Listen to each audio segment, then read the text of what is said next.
是这方面的当之无愧的专家，他在这个网站上和新闻上经常发表这方面的文章，而且呢是一个私立学校的校董。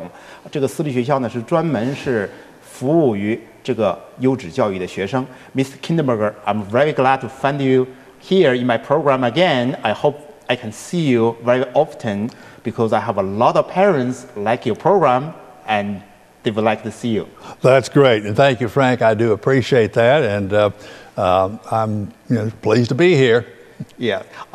Actually, after our last program, a lot of parents call in and call my phone number and ask a lot of questions. I think, hey, get my old friend come here, and he is expert. He can answer more of your questions. Well, I'll do the best I can. Okay. So, 所以说呢，我们会请到 Mr. Kantenberger 经常到我们这个节目，因为他写了10几篇文章。今天呢，我们专门在他的文章里呢选了几个话题，然后呢跟大家交谈。今天尤其欢迎大家呢拨打我们的 call in 电话，也就是281-498-0109。您有关于任何 GT 教育方面的问题，关于选择学校的问题啊，关于 GT 考试的问题啊，关于怎么辅导自己的孩子，关于怎么发现自己孩子的这个特殊的天才啊，这个问题，尽可以直接问他。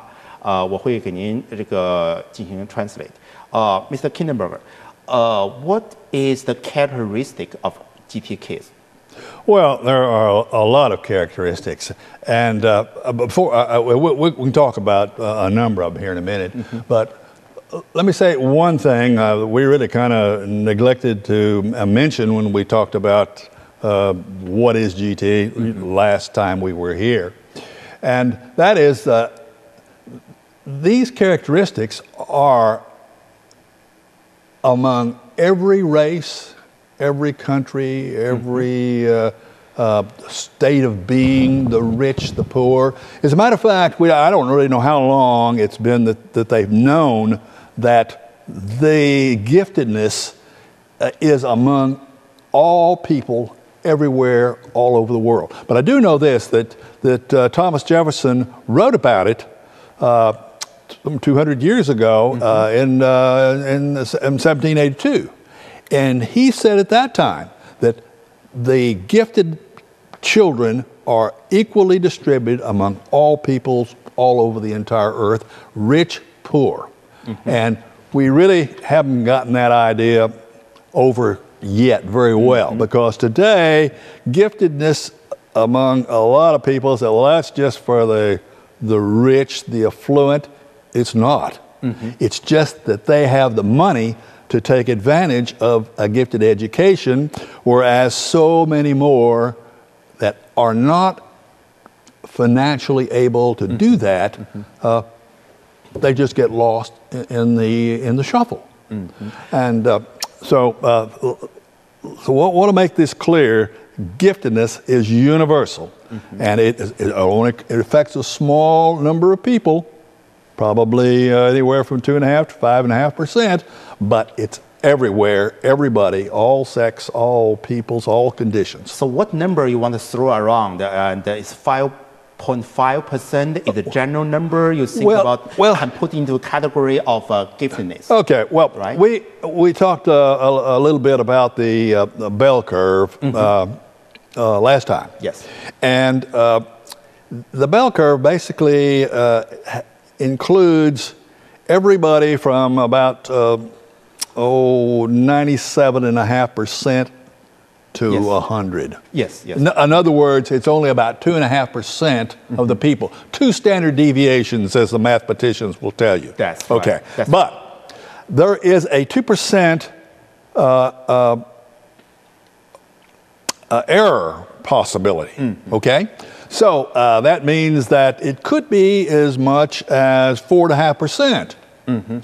So taking the high side, most schools, they say, well, okay, well, we'll just round that up to 5. So that's the figure that you see most often published in various books, publications, and speeches. It represents 5%. It really doesn't. But there are some schools say, okay, if it represents 5%, tell you what, we'll go for 7.5%. And I have a lot of interesting story about people calling me in writing and saying, oh, they saw my articles about this 2.5% and 5%. And they said, well, I can tell you in my school district, we have 18% gifted. That's mathematically impossible. Yes. But that's just not the end of it. And this one over there in Maryland someplace. Then there was another one that called and said that they had 50% of all the kids in their school district. That's almost like in the lake of Wolfgang. They said all our kids are above average. Right, that's exactly right. So you can see why there is a lot of controversy over what it actually is. Oh, okay. But mathematically speaking, it's 2.5%, but we use 5% because we want to get beyond that measure of error. Okay, I have to argue. One is in theory, and the other is financial possibility. Whether the school system can have enough financial capability to serve it. I have to translate your information into Chinese.